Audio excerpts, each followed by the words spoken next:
தக்காளி சட்னி எப்படி பண்ணலாம் அப்படின்றத பத்தி இந்த ஒரு வீடியோல பார்க்கலாம். ஃபர்ஸ்ட் நம்ம என்ன பண்றோம் அப்படின்னா, ஒரு வாணலி எடுத்துக்கலாம். அதுல வந்துட்டு பாருங்க எண்ணெய் ஊத்திக்கோங்க.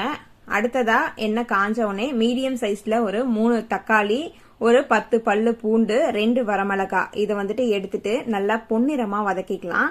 பாருங்க இது கூடவே வந்துட்டு நம்ம கொஞ்சமா சால்ட்டும் ஆட் பண்ணிக்கலாம். அப்பதான் சீக்கிரமா வெங்காயம் வந்துட்டு வதங்கும். அதுக்காக சால்ட் ஆட் பண்ணி இப்போ வந்துட்டு பொன்னிறமா வதங்குற வரைக்கும் நம்ம விடலாம்.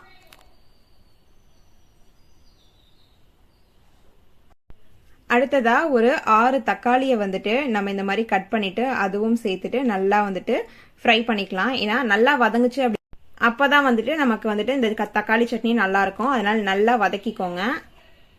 பாருங்க இந்த அளவுக்கு வதங்கிட்டா போதும். இப்போ நம்ம இதை எடுத்து வச்சுட்டு ஆறிய வச்சுட்டு நல்லா மிக்சியில போட்டு இந்த மாதிரி அரைச்சி எடுத்துக்கலாம். பாருங்க இந்த மாதிரி சட்னி ரெடி ஆயிடும். அடுத்ததான் நம்ம வந்துட்டு தாளிப்புக்கு ரெடி பண்ணிடலாம். தாளிக்கிறதுக்காக இந்த வாணலியில கொஞ்சமா வந்துட்டு நாங்க எண்ணெய் ஊத்திருக்கோம். இது காஞ்ச உடனே கொஞ்சமா கடுகு போட்டுக்கோங்க. அதுவும் நல்லா பொரியட்டும். அதுக்கப்புறமா நம்ம வந்துட்டு சீரகம் ஆட் பண்ணிக்கலாம். இதை வந்துட்டு நம்ம அப்படியே இந்த தக்காளி சட்னியில கொட்டிடலாம். அண்ட் ஃபைனலா அதை ஊத்திட்டு கருவேப்பிலை கொஞ்சமா மிக்ஸ் பண்ணி இதை போட்டுட்டீங்க அப்படின்னா சுவையான தக்காளி சட்னி ரெடி ஆயிடும்.